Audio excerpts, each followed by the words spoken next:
They can buy. Here we go. I can totally make it. You put this on. Yes.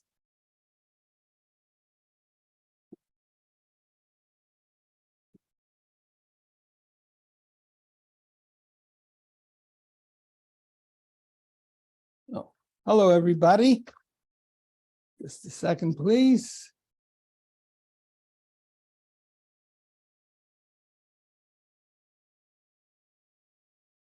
We are beginning now Perek Ches. He's in the middle of discussing, the Alter Rebbe is in the middle of discussing the two types of klippa, the two types of concealment.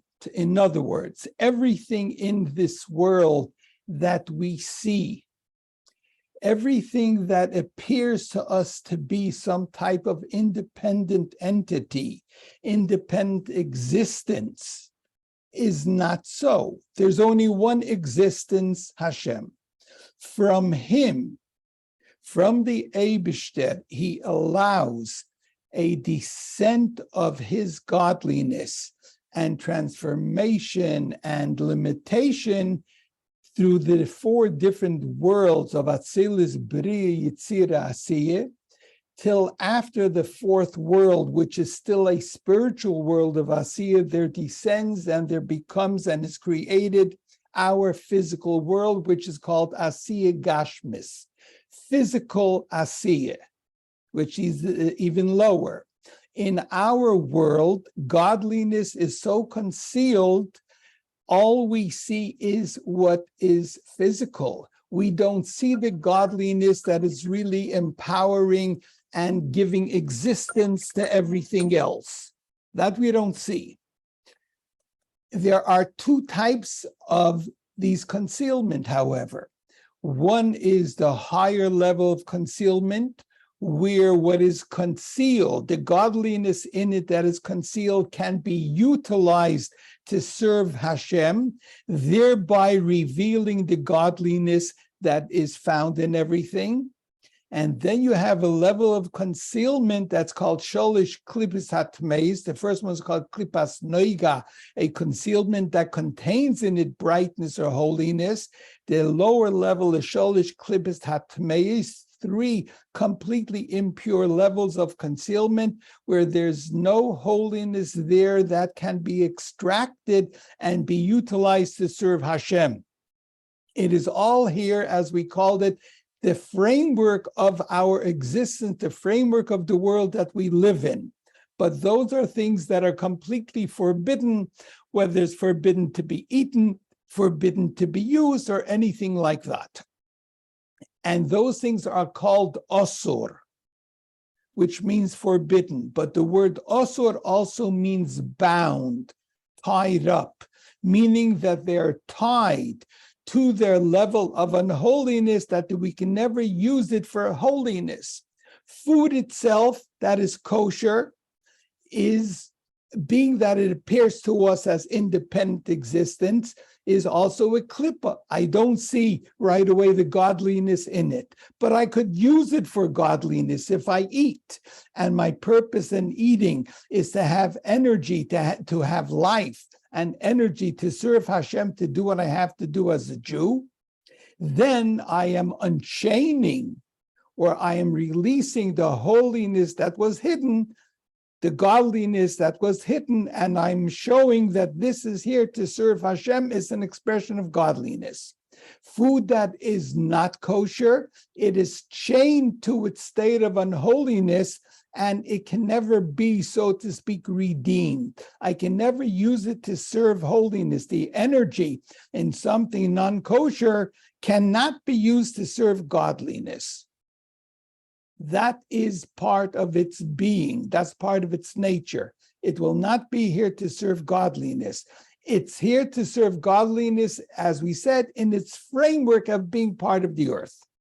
Now he's going on to continue and speaking about this level of Sholish Klippas Hatmeis, another sort of explanation about the idea why we say the term asur is forbidden, which also means chained. He was speaking before when we're speaking about regular klippa, food that I am eating to serve my own desire. Temporarily, that food, the energy, the godly energy which is in that food, is descending and becoming somehow shalish klibis hatmeis. I have the power to make it completely negative. If I'm using the food just to serve my interest, not God's, I am not extracting and I am not bringing out anything holiness in it. However, he said, if later on I'm going to use that energy to serve Hashem, so I am elevating once again the food, the godliness that was in the food, because now I'm serving Hashem with it. However, when we're dealing with something which is not kosher, I can never extract anything from there, and it can never be elevated to serve Hashem, even if in fact I am using it to serve Hashem. For instance, I'm eating something non-kosher to have energy to serve Hashem. I didn't know it was not kosher. I didn't know it. Or I thought it was kosher, and in fact, it wasn't kosher. The fact is that energy, the godly energy that gave existence to that food, which is non-kosher, can never be elevated to serve Hashem, because its innate character is something not kosher. Kosher food, its innate character is that potentially I can extract the godliness and make it serve Hashem. Something which is forbidden or is chained to its status of non-kosher can never be elevated. That's what he's going to say over here. We're beginning Perek Ches, v'oid zois. Okay, let's look at the wording there. V'oid zois b'macholes asurais. In addition, or there's another point in foods that are forbidden, shelekach nikroim b'shem isur, and for that reason they are called isur, which means forbidden, but also means tied up, bound. And that is mipnei, because sha'af misha ochel machal isur b'lei hoida. Even if somebody ate some non-kosher food, some forbidden food, b'lei hoida, unknowingly, and he ate it the proper way, l'shem shemayim, not because it was something he desired for the taste, but he needs to have energy to live as a Jew and serve Hashem. What does it mean, l'shem shemayim? For God, literally, l'shem shemayim, for heaven's sake, for God, meaning laveit Hashem, to serve Hashem, b'koyach achilahi, through the strength that he's going to get from that eating. So he ate it the right way to serve Hashem. Not just that he had intention to serve Hashem, the gam po'al, something popped up. The gam po'al, sorry, there's something over here. The gam po'al, the also came, he actually did that. Not that he had good intention to eat and to serve Hashem, he actually did it. He ate some food, and with that strength, he was able to sit down and learn for a few hours. Or, he cried out and he learned, or he prayed with the strength that he received from the non-kosher food. Despite that, ein hachaya sheba oila, the energy, meaning the energy that God put into the food, that it should give him energy to exist, that energy does not become godly. In other words, he said before in the chapter that when somebody eats kosher food, the energy that is found, the godly energy that is found in the food, that gives his body energy. So the energy in my body, plus all of the energy that is expended by the animals and the farmers and the merchants and everybody else that was involved in bringing this food to market and in planting and in growing it and milling it and processing it till it came to market. And now a Jew eats it, makes a bracha, and with that energy serves Hashem, all of that godly energy that went into this food is now elevated and becomes an expression of godliness. That is by something kosher. By something not kosher, and somebody ate it unknowingly, so he didn't actually do a sin in eating it because there was no intention to eat something not kosher. And yet, that energy, which is a godly energy, but it's a concealed energy, I cannot use it for a godly purpose. I am not bringing out a godliness in it because it doesn't have that level of godliness. And therefore, the energy that I use, that I get from it to serve Hashem, doesn't become a holy energy because the food itself is innately asur. It is bound to unholiness. Let's say again the words beginning with the word ein hachayis. Ein hachayis sheba oilim mislabeshes betevias ha'torah. The energy that is in it does not rise up and become connected to the words that I'm learning or the words that I'm saying in prayer, like what happens when food that I eat is permissible. In other words, he said before, when I am actually eating something kosher with the intent to be able to be healthy and to have energy to serve God, and then I actually do it by learning or praying, the words of Torah, which, as he said before, is actually the thought and the will of Hashem, and as he said before, the thought and the will of Hashem is of one essence with Hashem. So I am actually connecting my energy and all of the energies that went into the creating and manufacturing of this food and utilizing this energy in connecting it to Hashem's will and Hashem's knowledge, which is one with Hashem. All of that energy becomes elevated, because it becomes connected with the mitzvah and the Torah and the will of Hashem that I'm doing. By something not kosher, all of the energy remains down here. It remains static. It cannot become part of a higher purpose. Why? As he says in the next line, mipnei isura, because it is forbidden, but also because it is bound. It is chained and tied, so to speak. The non-kosher food is tied to its level of unholiness. It's tied down b'yidei hasitra achra, in the side, in the hands of the other side, the not holy side, which is misholish klipis hatmeis, from the three completely impure, unpure levels of unholiness that can never be used properly to serve Hashem. So this is by something non-kosher.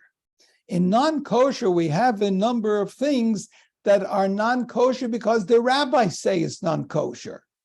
For instance, yayin nesach, wine. The word yayin nesach literally means wine that was poured or used to serve idolatry. It's forbidden. But the rabbis came and said that wine that belongs to a non-Jew, that was handled by a non-Jew, is not kosher, even if it's kosher wine, even if it wasn't used specifically for serving idolatry that makes it non-kosher, is non-kosher. Why? The rabbis were always worried about the fact that the Jews, when they were living with non-Jews, will be attracted to the lifestyle and to the culture and religion of the non-Jews. People want to be part of the majority that they're living within. And what is going to help bring them to that state? Fraternizing with the non-Jews, being with them, partying with them, eating with them, drinking with them. What brings about the greatest amount of a social connection is drinking together. And therefore, in order to prevent intermarriage and to prevent assimilation, the rabbis made a number The rabbis made a number of laws concerning wine from a non-Jew, concerning food that was cooked by a non-Jew, simply to protect Jews from fraternizing and partying with non-Jews, which will lead to assimilation. Because assimilation really kills the Jewish person in the spiritual sense. So the rabbis gave out laws, the wine. They gave out laws against eating something. There's also a law against chalav akum, milk that was milked by a non-Jew. And this was because they were worried. We don't know, once the milk is milk, we don't know its source. It is very hard to differentiate if the milk is from a cow, which makes the milk kosher, or the milk is from a pig, or the milk is from a horse. Milk from a pig or a horse is non-kosher. Hayoytze min hatomei tomei. Something which is produced by something which is not kosher is not kosher. And therefore the milk from a horse or a cow or any other non-kosher animal is non-kosher. Well, just as a side, I might as well say, what about honey? Honey comes from a bee, and the bee is not kosher. So how do we eat the honey if it comes from a bee? So the fact is that the honey, it says, is not really, so to speak, produced by the bee, like milk is produced from a cow or milk is produced from a pig. The pig or a horse actually produce the milk on its own, so to speak. A bee takes the honey, he gathers the pollen, and it transforms the pollen into honey. It's not something which is really emitted from the bee by transforming it as part of the transformation process. So in any case, our rabbis gave an isur. They said a number of things are not kosher. Now, we might think it's not the same severity, something which is not kosher because the rabbi said so, or something which is not kosher because the Torah says so. So maybe something like that, it's not kosher only because the rabbi said so, can be elevated. It shouldn't retain the same strictness, especially if with that energy, he's actually serving Hashem. So he says no. And there's stories that somebody came, I believe, to the Alter Rebbe, the first Chabad Rebbe, and he said that his son has different ideas of kefira, of heresy, and he doesn't know how it's coming to him. Where did he get such non-Jewish beliefs from? And he said because he ate something which the rabbi said is forbidden. We all know you are what you eat. And actually eating something which is not kosher, something that comes and is now sholish klipis hatmeis, it is completely forbidden. It actually has an effect on the person, that the ideas that he says, the feelings that he has are not, as he's going to say, is called shed mishedin nuchron. They are not Jewish feelings. A Jewish feeling is supposed to be closer to God. He's supposed to innately have a connection with God. And the fact that somebody's going to eat something which is completely forbidden actually has an effect on his thought process, which is going to be foreign to what he should feel as a Jew. And that's what he's saying over here. The line, va'afilu hu isu derabanan. Even if the food that he's eating is forbidden, is prohibited by the rabbis, it's still going to be on a level that it cannot be elevated whatsoever, even if he's using that energy to serve Hashem. And he says, Shechamurim divrei sofrim, in a way the words of the rabbis, the ban that the rabbis gave, have a stronger strictness on them more than the words of the Torah. Because, in fact, when the rabbi says something, they are saying something and they're empowered by the Torah to say that, and they're empowered by the Torah to give a decree and to give a ban on something. And since we might take it lighter, the Torah says they're even more severe. V'lochin, and therefore, since he says that eating something cannot be elevated. And as we just said, it has an effect on him. And what the rabbis say is forbidden. Also, and he eats something, it has an effect, and this causes his thought process and his belief system to be compromised. Gam hayetzer hore, also his evil inclination and what he desires, the koyach hamisave, and the fact that he has a strong lust, lidvarim hasurim, for something which is completely forbidden. Whose shade is, so to speak, a demon. It is a desire. Mishaden nuchroin is called a foreign demon. A Jew by his very nature, with just his godly soul, will not have these desires that are foreign to a Jew. Shehu yetzer hare becomes an inclination and a desire by him shall umis ha'olam. The nations of the world, the non-Jewish nation, have desires for things that are forbidden for a Jew by nature. Because the nature of a Jew is, in the sense that we said before, more godly. It has to be tuned in to a more godly existence, a more limited existence, limited by what he can indulge in. A non-Jew doesn't have to achieve such a holy level of connection to God, and therefore he can eat things that are not going to assist him in having this godly connection.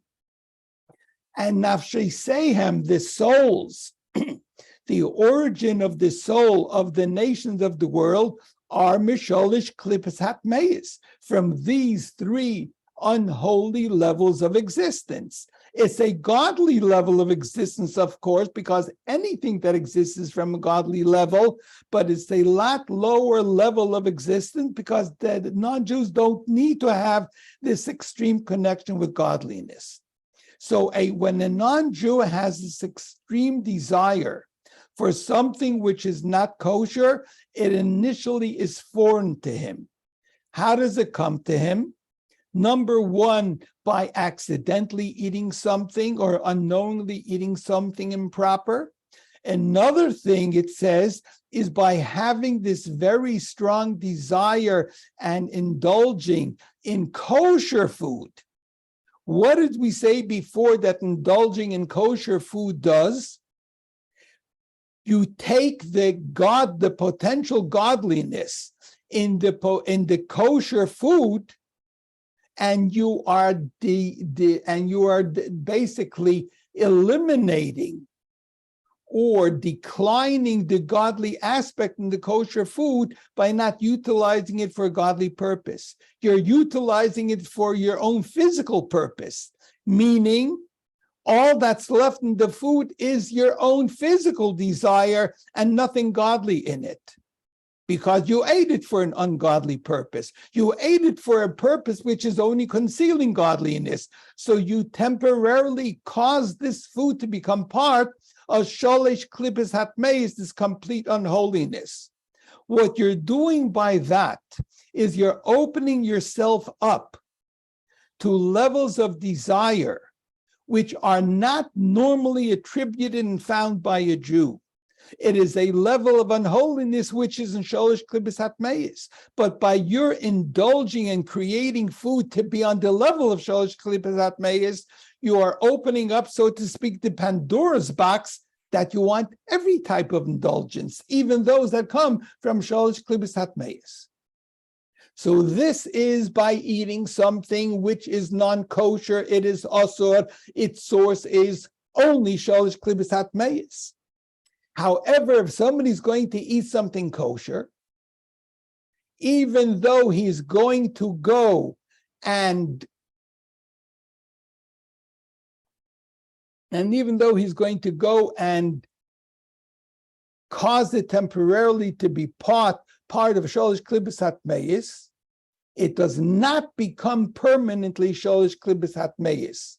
It still retains its potential to be godly.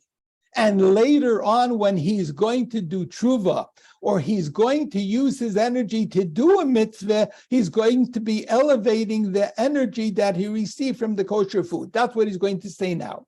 Masha Einkein, which is not so. What he just described about eating food which is also forbidden, and it comes from sholosh klipas hatmeis, that nothing can be extracted from there to serve godliness and to become godliness. Masha Einkein, it is not so. When somebody has hayetza hara, he has an inclination, a bad inclination, a desire, the koyach hamisava, and he has a strong desire and a lust, the dvorim hamutorim, things that are permitted, kosher foods. But why does he want to eat it? Lemalois tavosai, just to fulfill his desire, his passion for food. In such a case, this desire is, in a sense, a foreign desire, because the desire of a Jew should just be to serve Hashem. But this desire, even though in a sense it's foreign because he should want to serve Hashem only, it is still considered a Jewish desire, because innately it is not forbidden to him. And that's why he says this is a shade, it's a demon, meaning it's a desire, Meshaden Yehudain, from a Jewish demon. A Jewish demon is pleasure. And not to have pleasure from something forbidden, to have pleasure from something permitted. But that's also, in a sense, a demon, because he should have a desire not for the food, for the pleasure he receives from it, but for the energy he receives from it to serve Hashem. And therefore, Lefi, why is it called a Jewish demon? Because he is not causing this food to become sholosh klipas hatmeis permanently, but temporarily. As he says, Lefi, because sheyochel lachzer likdusha, both it, the person, and the energy found in it can now return likdusha, to holiness, kidleil, as he mentioned above, by his doing now a mitzvah with that energy. It becomes godly. It shows that he's expressing God's will.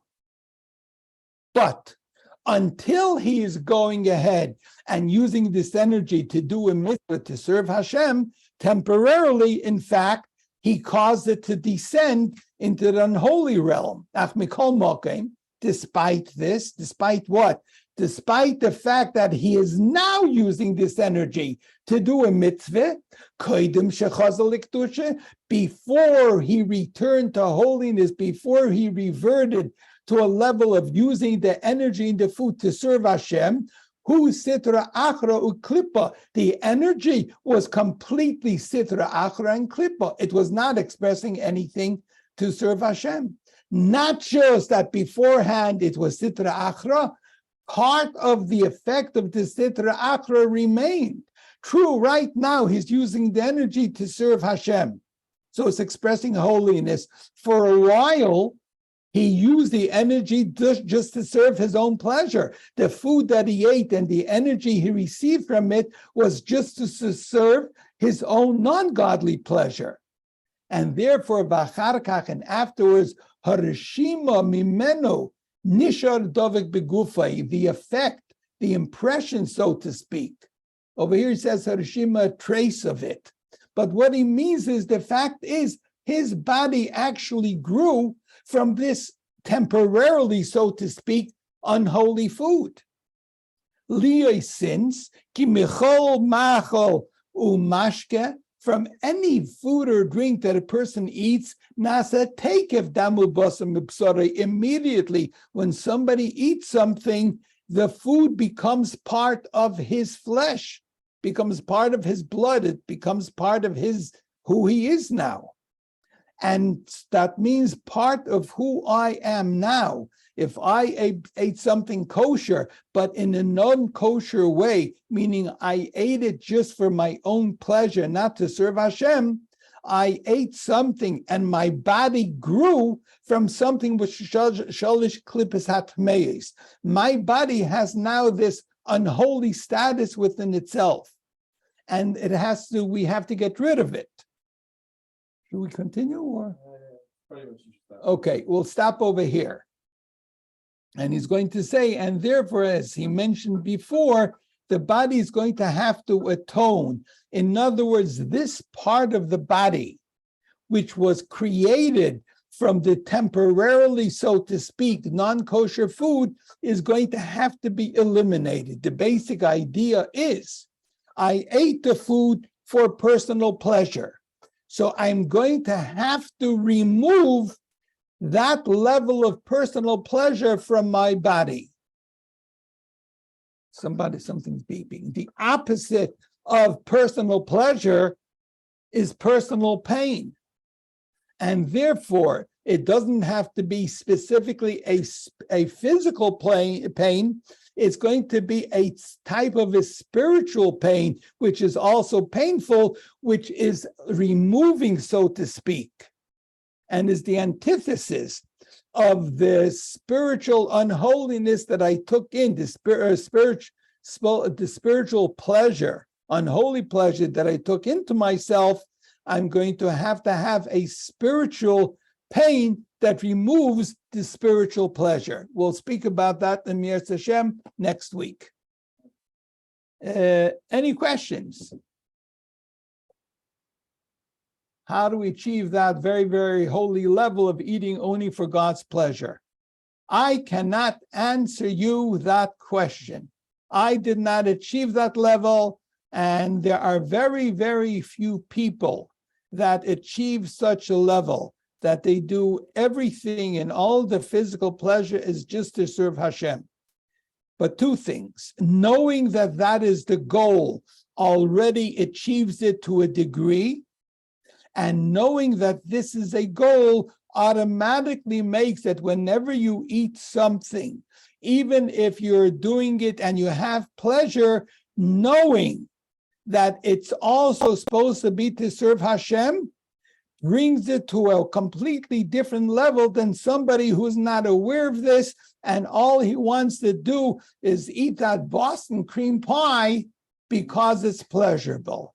I don't enjoy Boston cream pie. See, it works already a little bit. However, other things I do enjoy, but I know I shouldn't enjoy it so much. So just the feeling, I shouldn't really be enjoying this so much is also a level. I have a question. Oh, someone has a question. Yes. Is it covered over here, the situation where a person is imprisoned in a Jewish person is imprisoned in a non-Jewish prison? No, something which is a matter of pikuach nefesh. It's a matter of saving his life. Or if somebody is sick and the only thing he's going to be able to eat, or the only thing that he could eat to save his life, is something not kosher, in such a case, the food for him literally is no longer not kosher. It loses its status of being not kosher. Just like if somebody has to do something on Shabbos, somebody has to go to a hospital, or somebody has to do something on Shabbos to save his life. It's not that he's desecrating Shabbos. The law of Shabbos no longer applies to him in that situation.